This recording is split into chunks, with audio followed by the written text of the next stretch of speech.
is Rui Aquino, a postdoctoral here in ICTP-SAIFR. I probably don't have to introduce him much because we already know him, but just to remind, he got his PhD in 2023 from State University of Rio de Janeiro. And during the PhD, he had a certain amount of time, 5 months in Minnesota, right? Yeah. And then he became a postdoctoral here, a postdoctoral researcher here. And his research topics is fairly broad condensed matter theory, various things. And today he's going to talk about Fermi fluids as a new platform for non-Hermitian systems. The floor is yours. Thanks, Dario. So, hi, I would like to thanks for the opportunity to talk. Today I'm going to present a series of papers that I've done doing my PhD, and this one that I published this year already in the postdoc. And as Dario said, the presentation name is Fermi Fluids as a new platform for non-Hermitian systems. Let me just... So let me start trying to convince you guys that normativity is not a heresy or some... Because that's like the first thing that we learn in the quantum mechanics course, that the things we should hold on our lives and believe that quantum mechanics is Hermitian. And there's a lot of people, not me, a lot of people who tries to convince you guys that normativity not only should be ignored, but it's like a good thing. You can take a lot of new physics out of it. So first of all, normativity most of times in this presentation and when people talk about that relates to dissipation. So friction, loss of energy between. So exchange of energy between the system which you're interested in the environment. So it can happen in some systems. For example, photonics, optics. This is basically the first field where people start to deal with normativity. And basically you have photons and you lose photons. Or you can pump photons on your system. So you have these setups of gain and loss. And this is for sure the most developed field. They have a bunch of features. They develop technology based on non-Hermitian physics. They have this actual field called non-Hermitian optics. It's very broad. We have another example of open quantum systems. So basically studying the time evolution of density matrix of reduced systems. The time evolution described by this Lindblad master equation, which relates here, we can see the Heisenberg equation for the dynamics of the density matrix, and here, the term accounting for dissipation. This gamma, we have the two new features in this equation. The gamma is called dissipation rate, so really accounts for dissipation in this sense, and L, here this operator is called jump operator. And we can see here, for instance, you can write an effective theory describing the open quantum system as the Hamiltonian one plus a term which lacks hermeticity. So really, in this sense, is an effective description of these models. It can be, although realized, for example, in cold atoms. And I'll talk more about how this dissipation enters in each one of these examples. Another way, another system where people are talking about normativity is with quasi-particle states having finite lifetime. So just like us, quasi-particles eventually dies. So basically, the imaginary part of energy here would be something proportional to the scattering rate. And the last class which I'll talk about is what I call non-quantized topological insulators. So there's a bunch of technology involving topoelectrical circuits, what they call, and acoustic waveguides that I'll talk about, which also present non-Hermitian features. But first of all, why people care? So why there's like a bunch of people worldwide working with non-Hermitian setups? It fits into topological matter. So just to give a little glimpse of what topological means in this sense, we have the most basic statement as the book boundary correspondence. That means that if you have a book topological invariant, you will have protected boundary states. And this is exactly what can be taught with the definition of a topological insulator. So a trivial insulator is a material of don't propagate current. So it's not a conductor.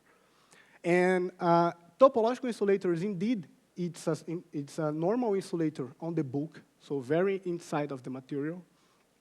But in its edges, it allows for propagation of current.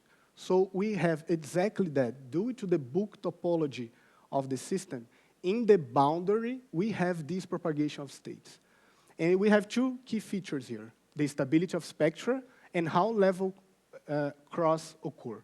This level crossing will be important for phase transitions from a trivial insulator, for a topological insulator.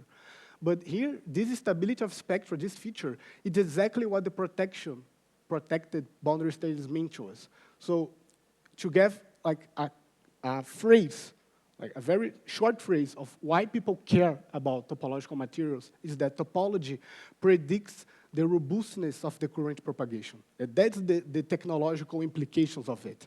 Of course, most of people talk about one-dimensional systems, for example, but the real technological application should be in two or three spatial dimensions. That we have these insulators which allow current propagation very robust. And robust regarding disorder, for example. The material does not have to be clean to have a good propagation of current. That's the goal in this area. Okay, let's just talk about that. That's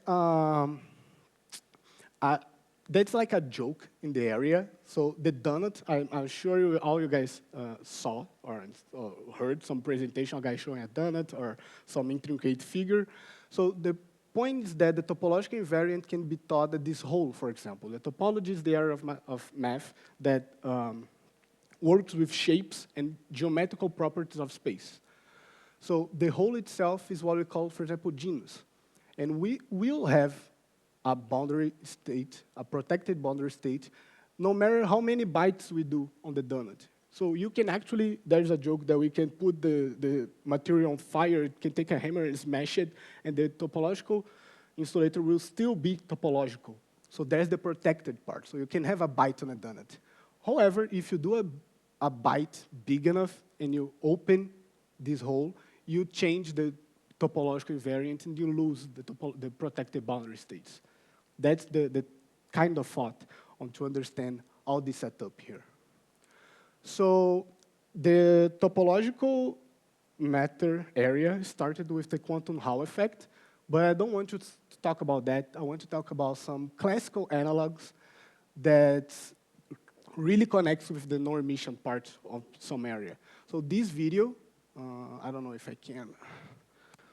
This video is from a guy named Sebastian Huber, his group in Zurich, and his group builds topological insulators or topological systems out of springs and pendulums. So this is really a classical thing, a big thing that you can touch. So this is a bunch of pendulums, and these blue modes here are literally the edge states running in the edge of the material. People can construct today topological states protected by symmetry and topology with classical analogs and can study this setup. So there's people trying to build these materials even classically, doesn't needing for quantum. But how? Again, how? Before saying how, let me say how the non-Hermitian adds to this field. So we have this line here, this figure here. We have propagation of two modes in blue in the edges, and here we have a bunch of spectra inside of the material. These two modes here should be these edge states protected by topology. When we turn on the non-hermiticity, we see that we can collapse is not exactly the word, but all the modes accumulates on one boundary of the system.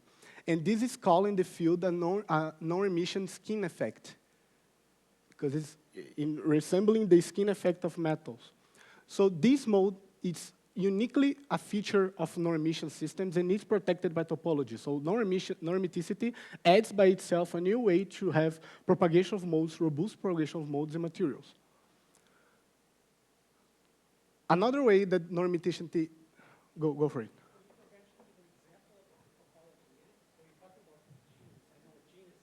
Yeah. about the type of topological invariant or Winding number. That's the question. So not exactly at this presentation, but I can say. So we defined the topological invariant related to the Brillouin zone, basically the compact space, the momentum space of metals. The matter is finite, so momentum is quantized, and it's a compact space. You have the energy levels of each Hamiltonian, and having an intricate or exotic crossing, you can have topological features on this space, this manifold of the Brillouin zone. You define the winding number of, or the topological invariant related to this manifold. Exactly, I don't know how specific you want. I can You say winding number. I know what winding number means, but can you tell me winding number of what, just so I understand? Okay, of what?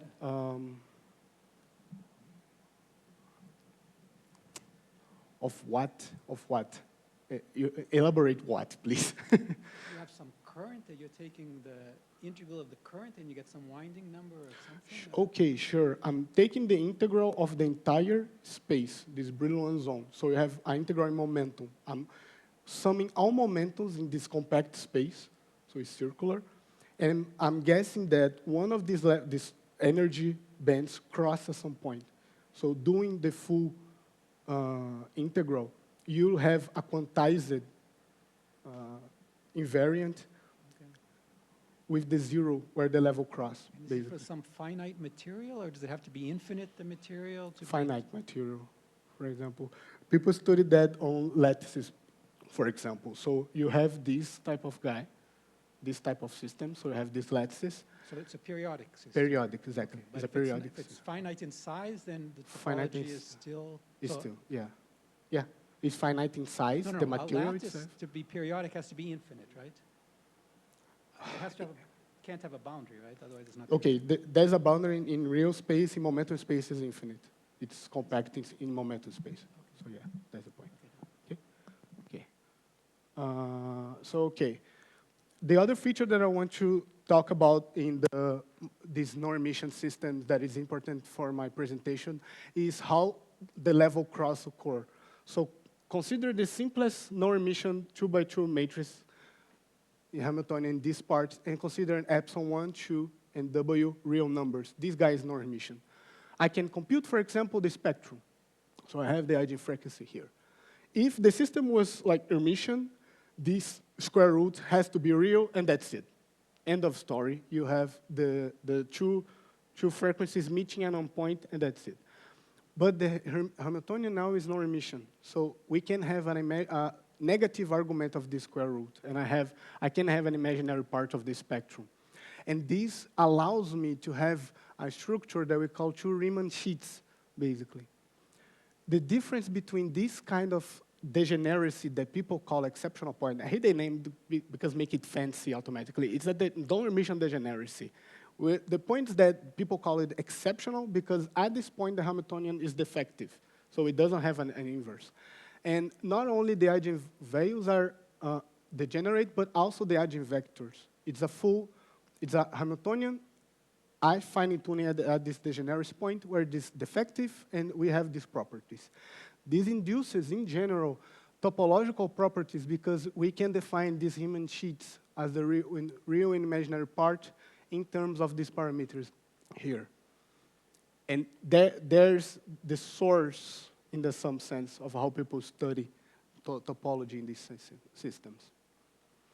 And again, this is really, really old news for optics. They do this for years. They have really control of basically for them, it's amplitude of the wave and phase of the wave. They can control these both parameters, and they can compute the topological invariants. They have a lot of technology on that.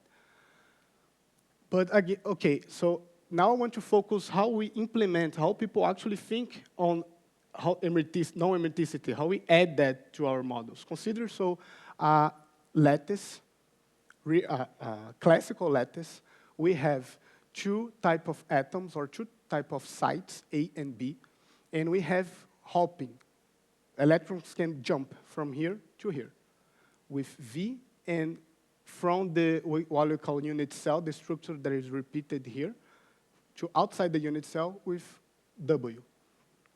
And now I want to introduce dissipation, minus IU, in each individual site.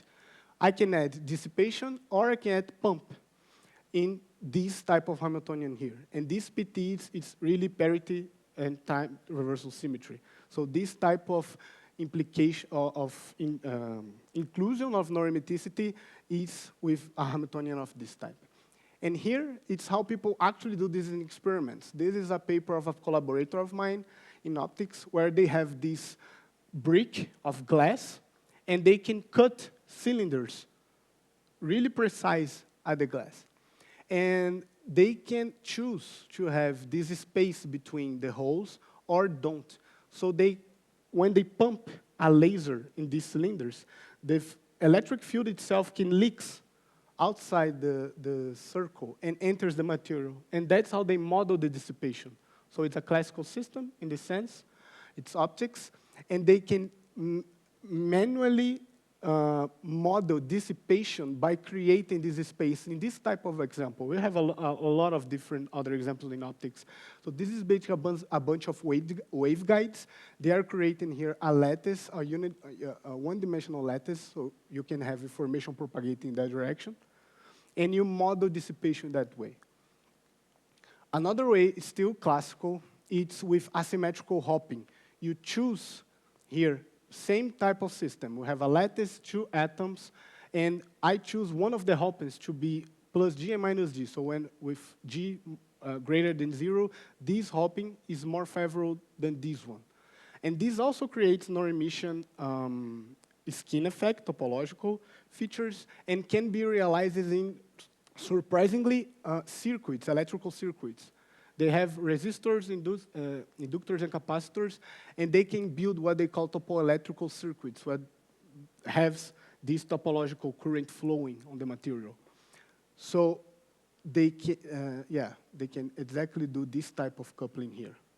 And talking about quantum, actual quantum non-Hermitian systems, so just to be super clear, here is classical because what's non-Hermitian is the spectrum of excitations of the system. Not the system is quantum by itself, but the eigenenergies has to be described by a non-Hermitian Hamiltonian, and the reality of the non-imaginary part, it's model dependent. So here would be literally the distance here of each cylinder. No, sorry, I don't get this last point. So You say that the system is quantum, but you need this non-Hermitian Hamiltonian to describe the energy levels. No, sorry. I'm repeat. saying that this system here is classical because it's a classical lattice. Okay. But when you describe the hopping structure or in momentum space, the momentum space Hamiltonian described these hoppings is non-Hermitian. But what this Hamiltonian means physically, it depends on your model, in the sense. I'm saying that this U here, the amplitude, should be proportional to the distance between these two holes. That's my point. So the structure by itself is an effective Hamiltonian, which you can actually see there is no emission, but the Hamiltonian is describing a classical system. You're only seeing the spectrum of excitations of the material. Sorry, here, for example, A and A bar satisfy commutation relationship, right? So they are quantum operators, no? Yeah. Okay. Yeah. I see what you're saying, but let me see. How can I? I'm inducing this type of form, but I'm saying that in real experiments, people don't look to this type of lattice Hamiltonians. It's like you construct so this is an effective description for describing some particular feature of a classical model. But exactly. Okay. Exactly. That's my point. That's exactly my point. Cool. It's an artifact. Yeah. It's an artifact. Yeah.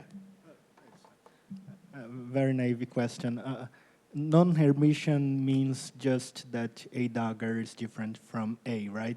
Yeah. In the cases that I have seen there, a dagger equals minus A. Is that some condition that you need for these systems? Some systems. So the symmetry is constrained. how this would be, and some systems, yeah, they have this property. A dagger equals minus h. But it's not necessary. It's not. No, not necessary. Okay. So there's a bunch of people studying how different discrete symmetries constrain each Hamiltonian, and well, there's the topological classification and stuff, and it's its own branch of the study. But yeah, one of them is this h dagger equals minus h. So okay, talking about real quantum systems, we have for instance cold atoms, or optical lattices. Imagine a bunch of atoms of a specific material, of a gas, and you use laser to trap the atoms, just like I know in Portuguese. What is the name in English? Pinça ótica, óptica, tweezers. Yeah, thanks. Just like optical tweezers, but here you're trapping these atoms in, for instance, a line, for example. So you can, using the laser, manipulate the hopping and stuff. People model dissipation by pumping an electron beam or laser, a light, photonic laser by itself in one site, and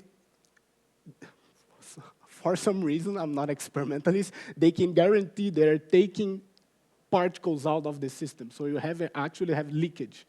In this case, for example, in this paper here, they can model two-body losses. So in every time they pump the laser, they lose one electron up and down. There's the arrows here. And that's what they call two-body losses.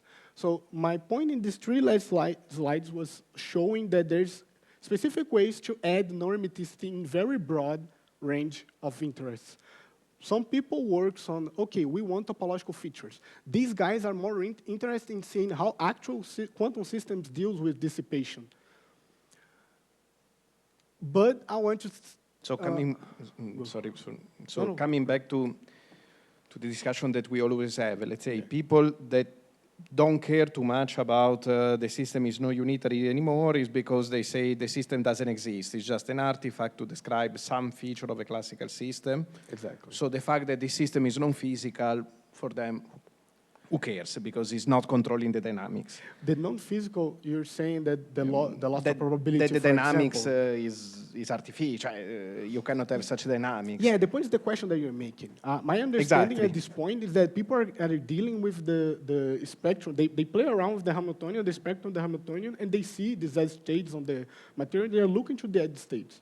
You can describe the edge states by having a momentum, Hamiltonian in the Brillouin zone, in the momentum space, mapping to the real space, and solving the chain in real space. And you see the modes to zero energy states modes there. So there, it's like an artifact in this sense. Yeah. Instead, people that really care about the system Being as a real system, they need to care about restoring unitary, let's say, restoring probability conservation by adding that term. Yeah, exactly. Okay. At this point, I know two types of systems that are stable quantum, and really non-Hermitian. Is the pseudo-Hermitian, that is like that. So pseudo, they call pseudo-Hermitian, and this basically it's relaxing the Hermiticity, basically, because if eta is the identity, it's already Hermitian. If this is respected for eta must satisfy something. Yeah, yes and no. It's really broad. You have ambiguity in choosing eta for these systems. There can be any matrix? No, it must have, I don't know, must be... depending on the additional symmetries of H. Okay. Yeah, the other constraints will be implied by H. So it's not any.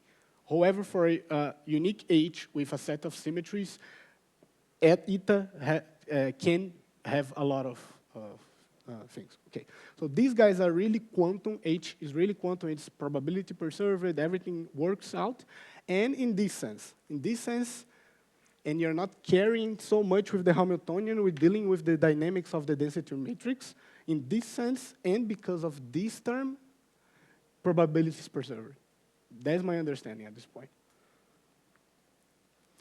Okay, but now I want to introduce you guys another system that I'm working since my PhD, who is non-Hermitian, have complex poles and the susceptibility on the green function itself, and it's Fermi liquids. So first of all, Fermi liquids, it's why are you choosing Fermi liquids? It's a very old system. Landau did the theory to describe its systems in the 50s, and it's a very successful theory which describes almost all normal metals, and it's so important that there's a huge class of materials that we don't understand that we call non-Fermi liquids, which is, we don't know what it is, but it's not a Fermi liquid.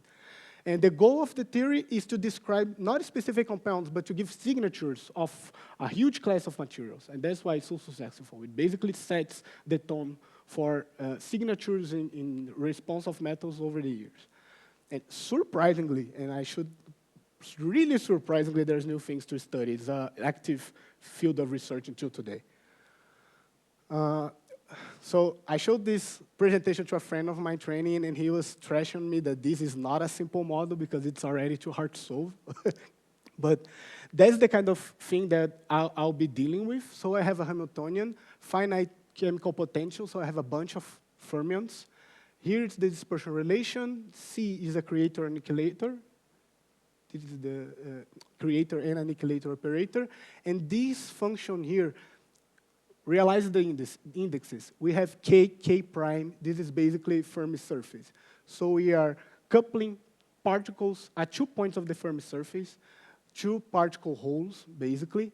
And the energy between one particle and one hole, it's Q.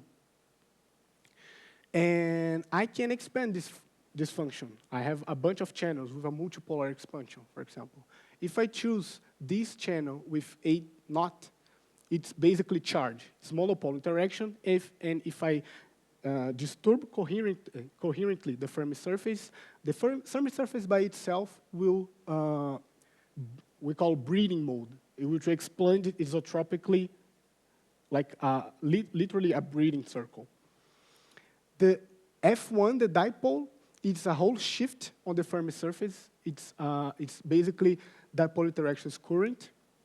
And F2 is quadrupole. The distortion by itself, it's elliptic distortion. You have problems, Dario? Go for it. Yeah, I have. Sorry, first of all, what is theta prime? In the figure, there is only theta, right? Yeah, so theta prime for me is the angle for K prime, and theta is the angle for K. So basically, I'm saying that I'm expanding cosines, the different in these two angles. No, but in the figure, theta is the angle between K and K prime. Yeah. Okay. Okay, so the figure this is bad notation. This angle is this. So this should be alpha theta minus theta prime. Okay, I see, okay. Yeah, this is bad notation. I did this figure at some point, and this slide at some other point. And so the other question is instead, how Q enters here? Is a function of every F. I see. F. Every coefficient is a function of Q. Okay. So we are working with two length scales, basically. There's the length scale of the momentum scale, basically. Of the Fermi surface by itself, we have to stuck our fermions there, because we cannot take the fermions from very inside of the Fermi surface. And the fluctuation by itself, the momentum, is around the Fermi surface, is this Q. Okay. Is this Q. Okay. Okay. But is there any small parameters where you are for doing? the expansion? Yeah. It's just like electromagnetic. Yeah, but I don't remember very well. Yeah, I'm trying to remember electromagnetic too. So I use here, how can I say, spherical symmetry, rotational symmetry, and I expand in a Legendre polynomial, for example. Okay. That's the argument. Yeah, I can write that's the actual formal argument. Yeah. So, okay, I'll be caring with these guys, and in this presentation, only this guy. Why I care with this guy is because it appears in systems that I care. So, first of all, is the high TC superconductors. There's a bunch of what they call nematic phases, which is basically quadrupolar fluctuations. So the Fermi surface wiggles, make it, the lattice wiggles, and breaks rotational symmetry and leaves translational. You don't have to remember that. You just remember that quadrupoles are nice. They have elliptics. So Here is a phase diagram of nictide, iron-based superconductor, but it has a lot of different types of quadrupolar fluctuations. So it appears in a bunch of systems in condensed matter. Another type of model real system that I'm trying to see is two-dimensional cold atoms. They can build these Fermi gases, and they can tune quadrupolar interactions. So this is another system that I'm interested about with the physics that I'll be talking in the next slides. So first of all, I told you guys that the Fermi surface will be distorted. And this is described by a field that I call collective mode field. So what is a collective mode? Let me see if this, oh yeah, it goes. So we know this collective motion. We have a lattice here, and we know that the collective mode of the lattice is the phonon, for example. I'll not be carrying with phonons, but I'll be carrying with the collective modes of the fluid of electron by itself. So basically sound waves. And my next slides, I'll be trying to convince you guys that these collective modes are non-Hermitian. So we can see, so there's two arguments in my head that can convince you guys that these collective modes are non-Hermitian. So we describe this type of guys with an action like that. I'm in zero temperature. I don't care with the temperature at this point. I can't care. I don't care now. I have a metal here. Remember, we have a high density, so we have chemical potential here. And I have this interaction, this quadrupolar interaction between this collective boson field, so the boson is basically the distortion of the Fermi surface, and here's a form factor with the correct symmetry for the quadrupole. And to study only the bosons fluctuating, I have to integrate the fermions having this effective theory. But we have like an open system, right? The fermions see the boson, and the boson see the fermion. When I integrate the fermions, I'm studying just a small sector of the theory. That's exactly the mindset of open quantum systems. They have the system, the BEF, and they integrate the BEF to study the system of interest. It's exactly the same thing. And the polarization bubble itself, this guy, will be a diagram that I have to compute. It gives me information about the fermions. So there's the first clue in my head. The second one is that the dissipation source is super well established. It's called Landau dumping. It's known since the 50s by Landau. And we know, we can see, for example, looking that polarization bubble enters for the susceptibility. Here, V is an interaction of some kind. The dynamical susceptibility can be used to study actual things, like the screening of metals and the collective modes. And it's super old news that the imaginary part of the susceptibility gives me information about dissipation. Most of times, this dissipation comes from incoherent scattering of the electron with something, the boson with something, the phonon, I don't care. But with Fermi liquids, Landau saw that there's this Landau dissipation, which is a coherent exchange between the boson and the fermion. So the energy is not lost, it's just go to another guy. And there's a book which explains this as surfing. It corresponds, the Landau dumping corresponds to a current interaction with those particles which surf ride on the crest of the running wave. So literally this situation where we have the boson being the wave and the fermion being like a surfer. And it's one guy feels the other. So it's literally an exchange of energy continuously. The Landau dumping, it's super well established, and in our case, is the source for non-Hermitian phenomena in Fermi liquids. Being super clear, I would say that it's the source of non-Hermiticity in fermions in high density interacting with quadrupolar interactions. Does not rely on the Fermi liquid theory, super general. And, well, super general regarding the interaction, right? The interaction is not there. Go.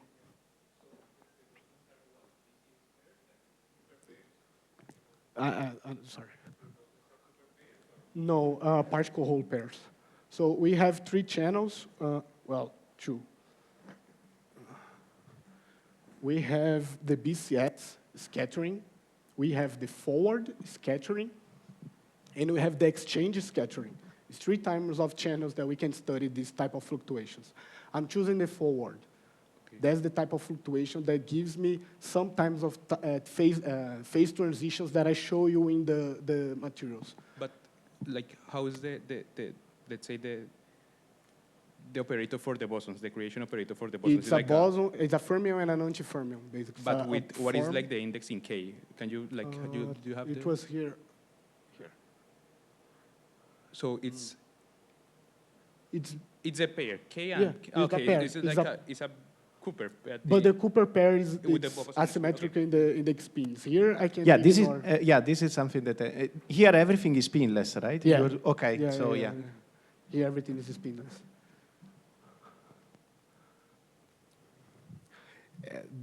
Just a small comment. Tobias hates that I say spinless. He's so mad. I'll say about that later.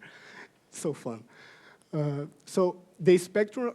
So okay, where we can study this type of phenomenology, this type of physics that I'm saying, in the spectrum of excitations of the liquid by itself. So we have to study the poles of the quadrupolar susceptibility.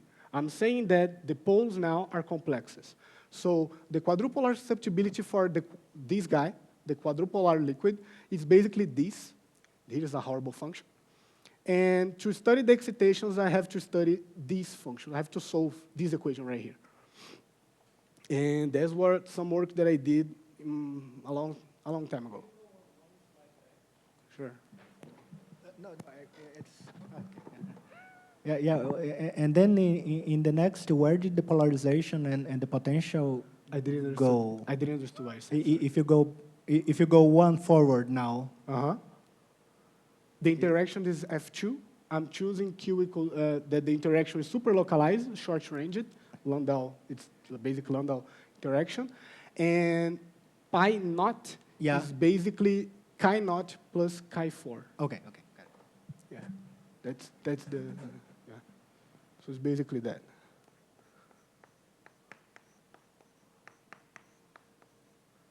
And I have momentum dependence in everyone, yeah.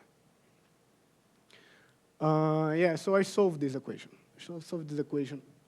And it's a lot. So I'm studying here basically the wave velocity depending on the coupling constant. So it's frequency over f. Here's the real part of the frequency. Here's the imaginary part of the frequency. We can see a lot of colors. Each color is a mode, propagation mode. We have dump. So just to be clear, the Landau dissipation is old. So it's really, really not a new thing, the Landau dissipation. And it can not guarantees, but you can have dumped modes in each, whatever part of the spectrum of excitations. So these guys, they are complexes. But there are only like 2 frequencies conjugate to another that is running on the liquid. The liquid support a lot of modes, that's the point. We have this guy. This guy is what we call quadrupolar zero sound, and it's equivalent to what Landau did in the 50s. But Landau did with the charge, we did with the quadrupole. Here in this part, we have repulsive quadrupolar interactions. Remember that here is the coupling constant. Here we have attractive interactions. So we see that for small attraction, we have a new mode, which we call fast mode. Fast mode because it's super fast. And the fast mode meets the quadrupolar zero sound at this point. Before this point, we only have real frequencies after the free gas, the line. And in the point, they have complex part. So it's exactly an exceptional point. It's a degeneracy, a non-Hermitian degeneracy, described by a non-Hermitian Hamiltonian. And we did that, 2020. We did with zoom at the degeneracy. We did some work with the polarizations, approximating exactly near the degeneracy, and we saw that the effective Hamiltonian is indeed non-Hermitian. So due to now H and H dagger are different, we have what we call a bi-orthogonal basis, but don't worry, it's just to handle correctly the Hilbert space. The point is that we have a frequency, eigenenergy, which depends on the square root. That's the signature for exceptional point. And we have values of F2, the coupling constant, that this square root can be negative. So basically, it's the reason why we have this imaginary part. And I told you guys that this square root supports topological properties, so Riemann sheets. And we confirmed that by computing the gamma, the Berry phase. So basically, this means that I need to do 4 winds to return to the original state. Four, yeah. We also can have more intricate structures. So here I have a density, so charge, phase diagram through quadrupole coupling constant. And I see different regions of interaction. So everything is repulsive, everything is attractive, and attractive repulsion. The colors in this graph is basically how big the dissipation is. The line here is free gas, this line. And we see this white region. This white region is the only region in the diagram which don't have dissipation. So it's true, real frequencies meeting at this line at the left part of the white region. This is a line of exceptional points. So basically, we have structures depending on different coupling constants, which can have all these features of normiticity in liquids of fermion liquids. And okay, I passed a bunch of time in my PhD trying to figure out ways to measure these things. So here I have time domain response. So I take the susceptibility and then I do a Fourier transform in time.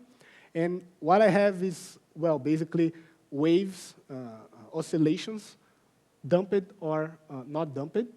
So here, the blue one, which is not dumping, is the real part of the spectrum. The dumping one is the complex part of the spectrum. And we have linear modulation of the signal exactly at the exceptional point. So this point was bringing signatures in real observables to this phenomenology that we are trying to talk about. I also did a this project was so long, my God. We deal with the conductivity of a slab, so basically a trident, the gun, actually. We put an electric field here, and we consider scattering of the electrons of the wall.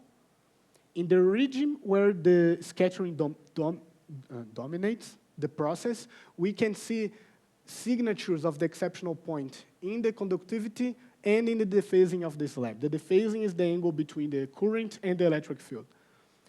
We see peaks here and dips in the dephasing, and these peaks are multiples of the frequency of the exceptional point, so we have a full characterization of how to measure it. And now I'll talk briefly about the work that I published this year. So I tried to ask myself how I could control these norm emissions with electric fields, so using ultra-fast light, basically. This ultra-fast light is very in fashion now, so they pump and literally probe the materials with pulses of light. Basically, they wiggle the material, and they do another pulp to see what happened. This is the pulp and probe. And the difference in this action for the former one is the addition of the electric field, basically. I choose a proper form for the electric field. I integrate the fermions again, and I have this new action.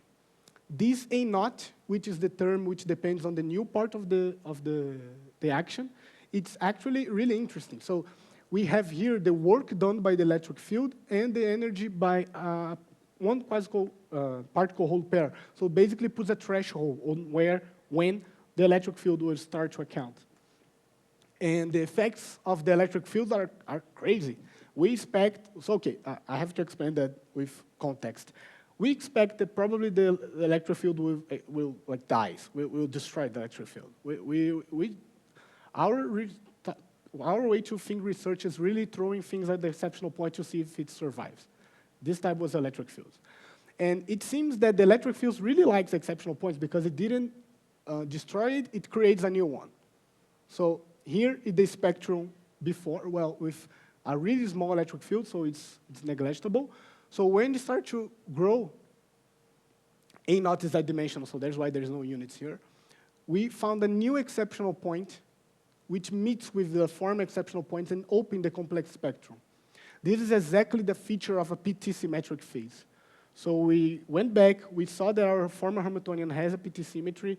The PT symmetry is basically a spectrum with either real or pairs of complex conjugate energies. So it's basically real complex spectrum. That's why we had here, real, complex. So here's the PT symmetric region.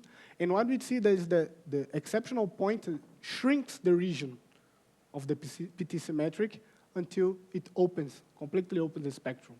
all the spectrum now is it's complex. There's no real part. And what is the difference between, well, okay. So the exceptional point itself is the point where the PT symmetry is broken. And the difference between this PT symmetry breaking and a Landau phase transition, Landau symmetry breaking, is that the Landau phase transition changes the ground state and the PT symmetry transition changes the spectrum of excitation. So it's a new class of phase transitions. And the bigger part is that we are not expecting that. We are kind of sad because we wanted control and we're getting more things, so more things to handle. It seems that the complex spectrum, the spectrum of excitations is inherently non-Hermitian. So the electric field by itself adds to the spectrum. We don't have a full control. The control by itself is from this new guy because this guy is driven by the electric field. But it seems that we get into the understanding that the point is not the interaction, but the Landau dissipation. The Landau dissipation, it seems to generate normaticity very easily. That is our understanding now. That, I think, it was the bigger goal.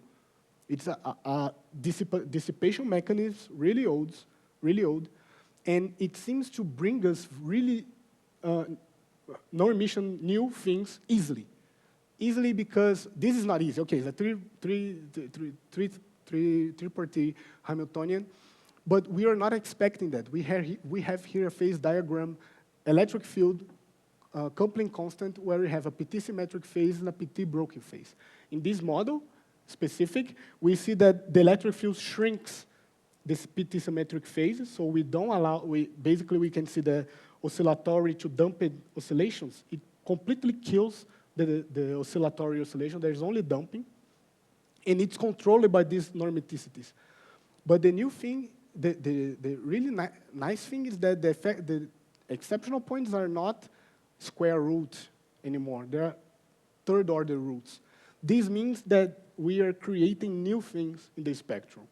We are not expecting that. We can have a lot of different signatures. We can have way more intricate figures talking about topology. This paper talks about that. But the point is that the collective mode spectrum is non-Hermitian, and it's really non-Hermitian. We're not doing that much effort to work with normaticity. Here's already the summary. We have this is the first time that we were the first one predicting this type of things in Fermi liquids, and the Landau damping is a new and exciting way to explore normaticity. And by points that I should add Landau damping to the 3 slides in the beginning of the presentation, saying how people work with normaticity, because it's a new way that we kind of bumped into.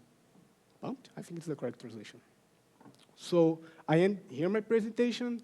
The things that we are doing now is trying to deal with phenomenology and characterizing the topology of these excitations. And we are trying to do that in 3 different ways.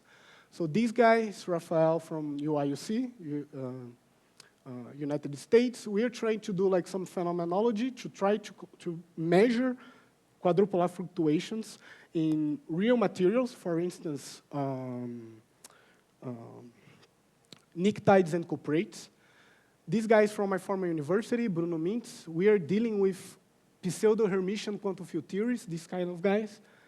And we are trying to study on the break of the positivity of spectral functions on non-Hermitian quantum field theories, because it seems to be really normal in non-Hermitian quantum field theories that the spectral function is negative. And we are trying to do some work on quantum field theory models to explain why. We probably will get results on that in a couple of months. And I just started to talk with this guy, Rodrigo Arouca. He came from Uppsala. He came to talk with me about he's developing some way to diagnose non-Hermitian skin effect of quantum field theories. And our problem is that we don't have a lattice to work on, so we don't actually can map our horrible quantum field theory to a nice lattice to live. But this guy is trying to solve this for me. Well, he's helping. And lastly, I want to how can I say, advertise a mini course that will happen here in November. These guys here will talk to us about disorder, Floquet systems, open quantum systems. Fernando will talk about something of that. And I hope to see you guys there. Yeah, well, that's it.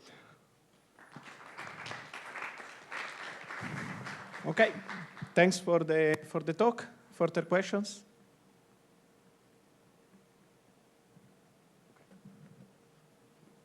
He's closer, so I start with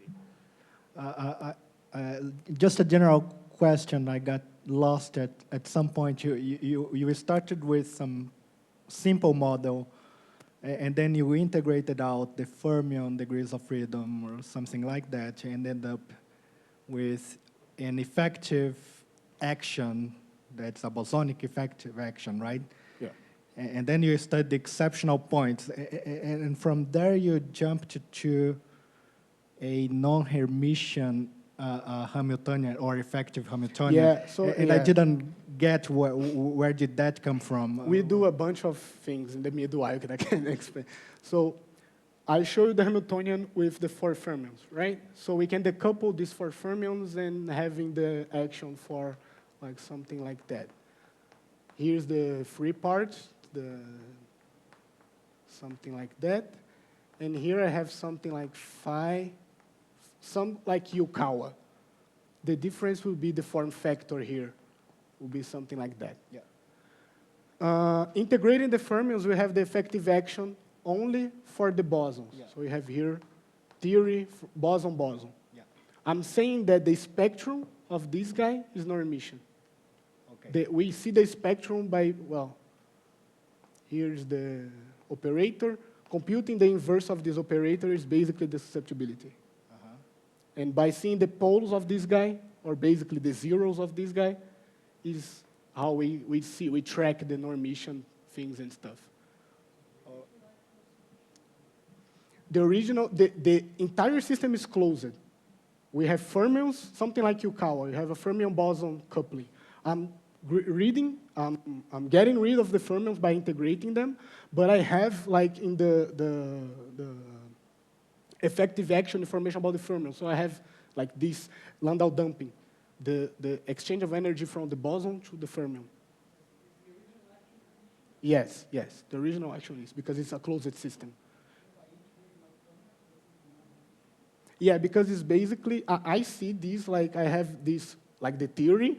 Here's the fermion part, is the boson part, and it has interaction by itself. By dealing only with the fermions, it's kind of open system because we have memory of the fermions. I cannot get rid, like, doing an entire boson theory without having information about the fermions. So that's what I call. You're integrating a real variable. Yeah. Fermions are real. Yeah. How by integrating out something real, of a real action, you get something which is not real? Because I have the trace log and I have expanded trace log. At this point, I have okay.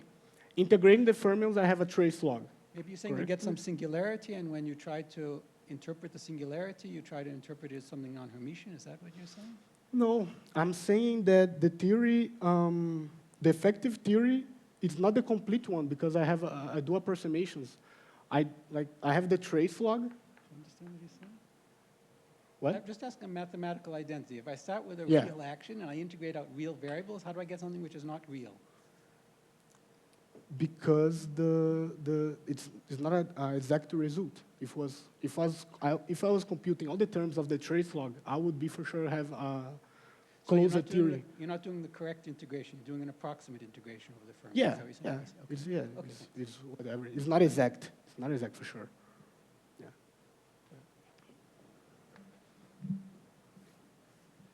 Hi, you were telling us you're dealing with the non-Hermitian Hamiltonian for the effective theory. Is there a wider symmetry for example, is there PT symmetry for which then you give a high degree of control, not even if non-Hermitian? I didn't understood. Sorry, can you PT. Yeah, we're dealing with PT symmetry. Is it a PT symmetric system? Because if in that case there's a high degree of of mathematical control over the quantum theory. Yeah. That's the part. The Hamiltonians, after doing the approximations to the Hamiltonian itself, it's a PT symmetry and we have control. That's true. That's Okay. true. I We mean- have, it's a pseudo-Hermitian. Carpenter and all have Yeah, analyzed yeah. this in considerable Yeah. detail, so I was wondering Yeah, if your yeah. system falls The- into that the- category. Yeah, the new part, in our sense, is having this understanding that the effective part to deal with these bosons is non-Hermitian, and we are not expecting that it was PT, which is kind of remarkable that everything turns out okay in the end of the day. Because just, yeah, that's it. Just a comment. This approximation that we've done, I don't know if there's a correspondent in high energy. It's called Randall field approximation.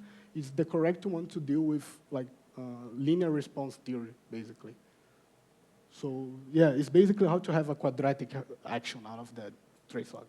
I see. Okay. Yeah, because I was also curious because Yeah, no, yeah. when you we integrate, do- if you honestly integrate out a field, everything remains unitary. Exactly. But yeah. okay. Yeah, we have this step of doing the RPA approximation, whatever this is, just having the quadratic term of the full trace log as a effective action. Yeah. Okay. Other questions? Yeah. No, not anymore. Yeah, at the end, you mentioned that in those kind of systems, you have like a negative spectral density. Yeah. So if I integrate the spectral density, I have to get the number of states. So if I integrate a negative spectral density, what should I get? Yeah, we have problems. I don't know how to answer that. Okay. It's the approximation for sure, but again, we're not reinventing the wheel. These approximations are used for like a long time. People never observed a negative density? I have to ask like individual scientists how they did. But I know, for example, that these models that are worked there are being out there since like the 2000s, early 2000s.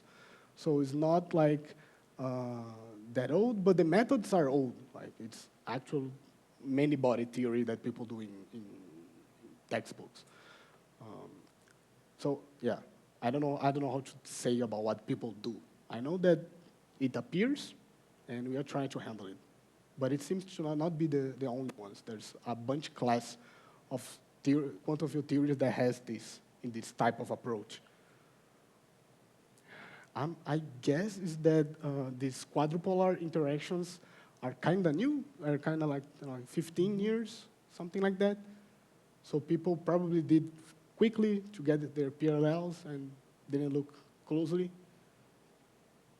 I guess. I guess for Coulomb, we don't have that. So I think that's why people never encountered that. The interaction itself is different. But it's not, the methods are not new. But isn't this negative density something like you are describing the lacking? It's a little bit like the particle hole. That's my hunch. But there's more. There's probably more because we cannot close things. Yeah. That's super, like, yeah, we're doing this now. I don't have much to say. More questions? Okay. If not, we can thank Rui again.